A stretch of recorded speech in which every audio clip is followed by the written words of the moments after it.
साल का आखिरी चंद्र ग्रहण, और किसी भी ग्रहण को लेकर लोगों के मन में जो भ्रम है उसे हम दूर करने के लिए तमाम खास मेहमानों के साथ जुड़े हुए हैं। ये मेहमान आपको लगातार बता रहे हैं चंद्र ग्रहण के बारे में तमाम जानकारियां।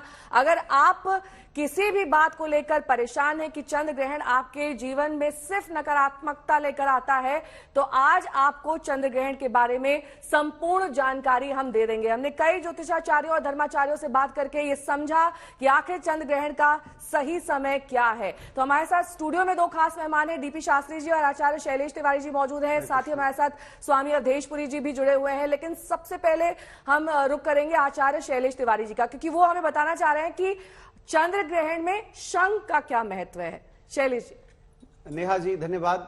शंख जो हैं समुद्र के पुत्र, महालक्ष्मी के भाई, चंद्रमा के भाई, भगवान विष्णु के साला।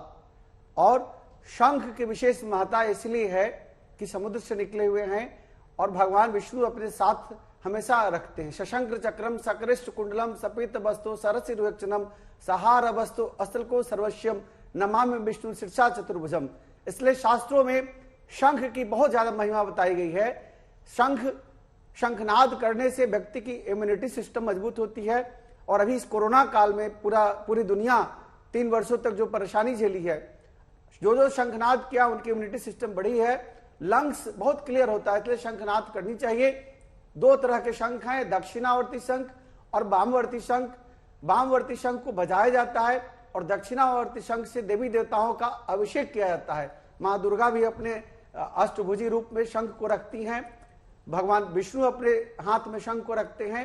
और शंख का जल का पान करने से अगर कोई बच्चा ढंग से नहीं बोल पा रहा है, तुतला रहा है, तो वह अच्छा बोलता है। और इस ग्रहण काल में अपने घर में अगर आप शंख में जल रख करके और ग्रहण के बाद उस जल से स्नान करते हैं तो निश्चित तौर पर एक अच्छी निवृत्ति मानी जाती है। शंख हर किसी को बजाना चाहिए और शंख की विशेष महिमा जो है, पास यहाँ पर अलग अलग प्रकार के शंख हैं, उनके बारे में भी बता दीजिए। देखिए दक्षिणावर्ती शंख है, यह दुर्लभ शंख है दक्षिणावर्ती, यह बजाने के लिए भी है प्रयुक्त। इसको मैं बजाकर आपको विशेष रूप से शंख की महिमा बता रहा हूं।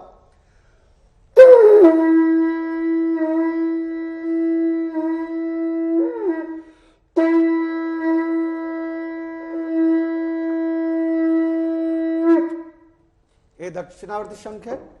और वामवर्ती शंख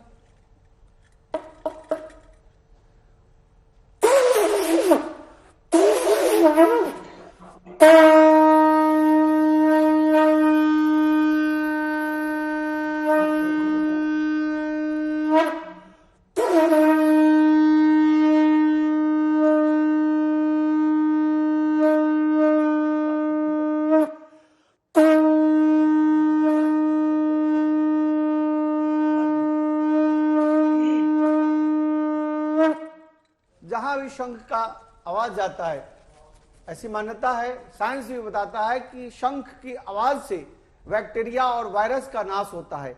तो शंख बजाना चाहिए। शंख के जल से जल का पान करना चाहिए। शंख के जल से ग्रहण काल में चाहे सूर्य ग्रहण हो या चंद्र ग्रहण हो स्नान करना चाहिए। और विशेष रूप से शंख भगवान विष्णु की पूजा के समय अभिषेक का उपयोग किया जाता है। भगवान शिव की पूजा में शंख का प्रयोग नहीं किया जाता, क्योंकि शंखचूड़ नाम के राक्षस को भगवान शिव ने वध किया था। हाँ, भगवान शिव के मंदिरों में शंखनाद, घंटा और घड़ियाल विशेष रूप से बजाया जाता है। और शंख की महिमा तो विशेष रूप से अगर हम देखें तो स्कंद पुराण में इसका विशेष वर्णन किया गया है और काशी खंड में इसका विशेष महत्ता की गई है। और इसीलिए आप देखें जो ज्ञानवापी मंदिर हमारा है उसमें शंख का विशेष आकृति है। यह ही दर्शाता है कि ज्ञानवापी हमारा मंदिर था, है और रहेगा। और इसी के कारण वह प्रमाण देता है कि ज्ञानवापी मंदिर था, क्योंकि वहां शंख है। और शंख सनातन धर्म में शंख की विशेष महत्ता है। सिर्फ हिंदुत्व में शंख की पूजा की जाती है। शंख की पूजा करने से धन की भी प्राप्ति होती है। दक्षिणावर्ती शंख अगर आप अपने घर में चावल उसमें भर करके और चावल के ऊपर रखें तो महालक्ष्मी का वास होता है, क्योंकि महालक्ष्मी के भाई शंख हैं। इसलिए आज शंख की विशेष महत्ता करते हुए एक और शंखनाद करता हूं। पूरी दुनिया में शांति हो।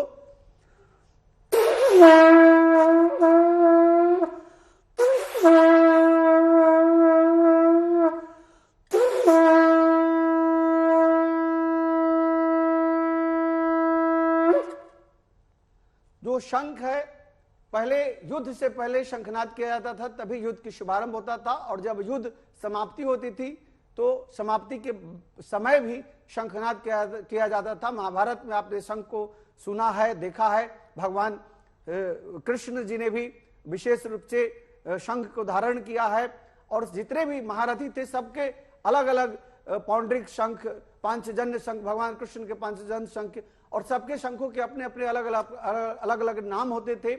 और सभी राजा महाराज, जितने भी राजा महाराजा थे और जो भी साधु संत हैं, सब लोग शंख को धारण करते हैं, इसलिए शंख की विशेष हमारे शास्त्रों में महिमा बताई गई है। ठीक है, शंख की महत्वता क्या है और इसको चंद्र ग्रहण से कैसे जोड़कर देखें, ये हमने जाना और समझा। डीपी शास्त्री जी भी हमारे साथ मौजूद हैं, जो बताना चाह रहे थे कि राशिवार, क्योंकि कुछ राशियां तो हमने चर्चा कर ली है, कुछ बाकी बची है, उनके बारे में बताइए। सिंह राशि के जातक के लिए ग्रहण का प्रभाव शुभ नहीं है।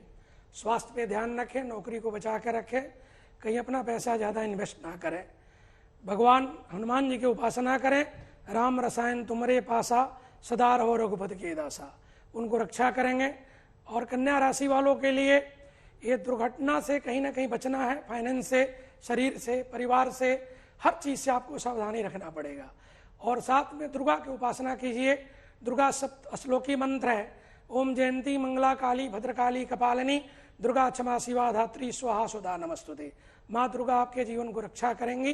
तुला राशि के लिए दाम्पत्य जीवन की बड़ी समस्याएं बनी रहेंगी, उसमें मधुरता रखें, खास ख्याल रखें।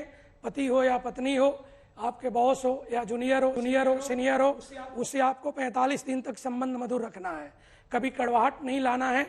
उसके लिए भगवान शिव के मंदिर में आप जल के प्रयोग करें, अन्यथा शिव की उपासना करें, ओम नमः शिवाय मंत्र के जप करें।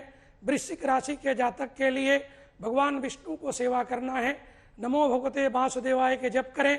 और ये राशि जो है स्वास्थ्य से लेकर के कैरियर से लेकर हर जगह पीड़ित है। थोड़ा सा आपको अपने खास करके अपने बच्चों को ज्यादा ध्यान रखना है और हेल्थ को ज्यादा ध्यान रखना है। धनु राशि के जीवन के लिए सम है, देवगुरु बृहस्पति कृपा बनी रहेगी, धन धान की वृद्धि होगा, लेकिन पेट संबंधित समस्याएं रहेगी। इसमें विष्णु सहस्त्र नाम का पाठ, राम रक्षा स्तोत्र का पाठ आपके जीवन के लिए मंगलकारी रहेगा, हितकारी। मकर राशि वालों के लिए शुभ है, श्रेष्ठ है, आपका कोई नुकसान नहीं होगा, आपके परिवर्तन होंगे, नौकरी में लाभ मिलेगा, व्यापार में वृद्धि होगी, विदेश कंट्री में व्यापार है तो कुछ अच्छे अवसर प्राप्त होंगे, संतान परिवार कुटुंब का सुख रहेगा। काला चीज के दान करें और साथ में बजरंग बाण के पाठ करें, वो हितकारी है।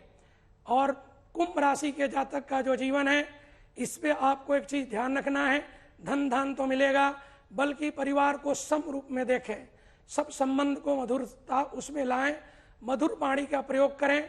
आपका व्यापार उन्नति मार्ग पे है, नौकरी में कोई अच्छा योग मिलने का योग बनेगा। अगर राजतंत्र में है तो राजपद की प्राप्ति होगी, विजय की प्राप्ति होगी। इलेक्शन आपके सामने आया हुआ, इस राशि के लोगों के लिए विजय पथ बिल्कुल तैयार हो चुका है। लेकिन आपको यहाँ ध्यान रखना है, आपको भगवान शिव के शिव पुराण का कोई मंत्र, अन्यथा भगवान शिव के जलाभिषेक, पंचामृत अभिषेक करें। अगर नहीं कर पाते हैं तो आप भगवान शिव के महामृत्युंजय मंत्र इत्यादि का जप करें।